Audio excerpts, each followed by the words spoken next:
Would you rather have a pet crocodile that you got to bring to school or to work every day, every hour, or 100 pets, little birds, Egyptian plovers, that again would follow you around every day, every hour? Let me know in the comments below.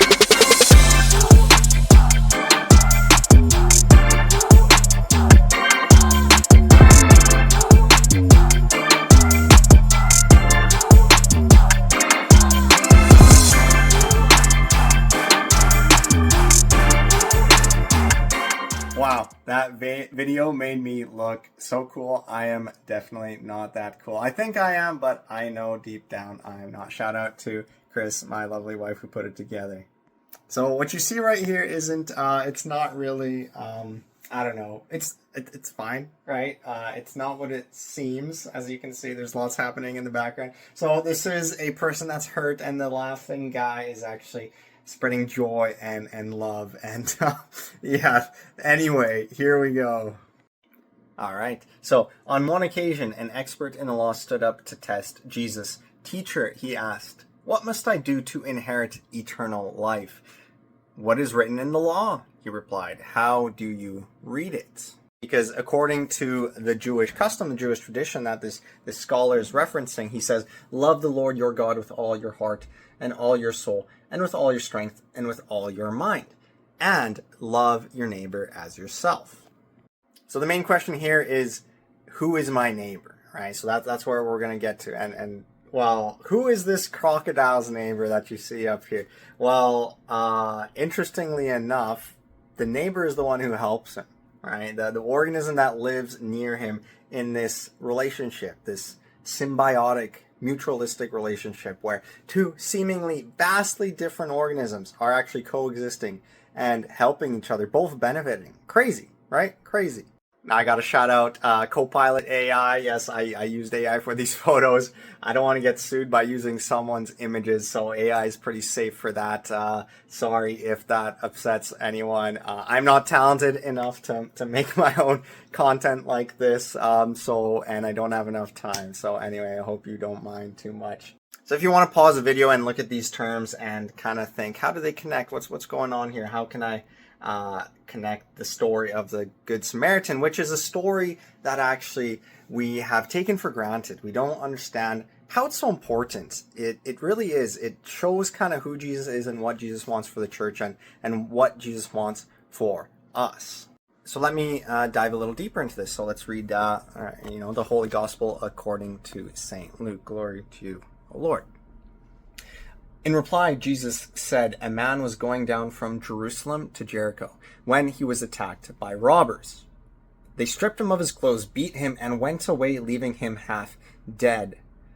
A priest happened to be going down the same road, and when he saw the man, he passed by on the other side. So too a Levite, when he came to the place and saw him, passed by on the other side. But a Samaritan, as he traveled, came where the man was, and when he saw him, he took pity on him. He went to him and bandaged his wounds, pouring on oil and wine. Then he put the man on his own donkey, brought him to an inn, and took care of him. The next day he took out 2 denarii and gave them to the innkeeper. 'Look after him,' he said, 'and when I return, I will reimburse you for any extra expense you may have.' So then Jesus said, 'Which of these 3 do you think was a neighbor to the man who fell to the robbers?' The expert in the law, the scholar, replied, 'The one who had mercy on him.'" So then again, we ask, who is my neighbor? Who should I love? Who should I treat, with as much kindness as I show myself, even more, right? So we got to talk about this a little bit, because this is kind of crazy. And again, this is a story that we take for granted. And Father Glenn down here, Glenn McDonald, who's been instrumental in my life, who actually performed the sacrament of marriage for my wife and I, he really helped me to understand these kind of things. So what we're really looking at here is 2 vastly different people acting in ways we wouldn't expect. So if you read the story, so there's this man who's been hurt, right, left for dead.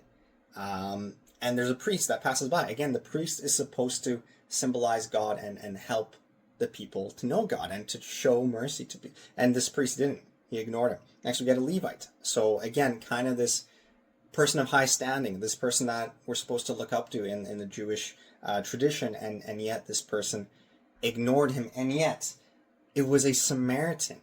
Now, if you don't know this situation here, the Samaritans and the Jewish people hated each other. Worse, like they did not talk to each other, they did not look at each other. Well, I'm not that much of an expert, but they hated each other, right? And so it was actually this person that decided to help someone that he should have hated. Yeah, crazy. And again, this salty looking scholar of the law, expert of the law, literally could not accept that. He could not say the Samaritan showed him mercy, or the Samaritan was his neighbor, right? Because that's the question, right? Who is our neighbor? He could not say. He had to say the one who showed him mercy. Imagine you have a buddy, a gaming buddy or whatever, and you're like rivals. You kind of hate this person, but they're always playing with you, and they like win you the game, win you the tournament, and you have to say, you're being interviewed, and it's like, how'd you guys pull it off? And you have to say, well, my buddy Jeff, or whatever, and you just can't say it because you hate this person so much. But yet Jesus is trying to get us to this point of acceptance, of unity, of universality. The Catholic Church, Catholic literally means universal. So again, we finally get back to this connection to science, right? So in nature, right? Nature, it's beautiful, it's tremendous. It reflects God. So this crocodile, this scary looking dinosaur looking thing, will let this bird feed off of its teeth. Kind of gross if you think about it. Could you imagine? Anyway, but it has to because it can't clean those teeth itself. So nature designed a way for organisms that are very different, very maybe opposite on the food chain, right? That do not look as if they would work together, and yet they do, right? Because the crocodile benefits from having its teeth cleaned to prevent diseases. Now, I'm sure it doesn't do a perfect job. It's still nasty stuff in there, but the bird benefits by feeding, right? And getting sustenance, and maybe it's a little safer being next to this crocodile. So crazy, right? And again, like, we're supposed to overcome our differences. That's the main thing here. Overcome our differences, regardless of who someone is. And so the thing that is Jesus is kind of trying to illustrate is that every single person is called to be a disciple. Every single person is to be treated with respect, with love, with compassion, right? Regardless of race, circumstance, what they do for a job, anything, right? Everyone is to be treated with mercy. Everyone is called to treat others with mercy.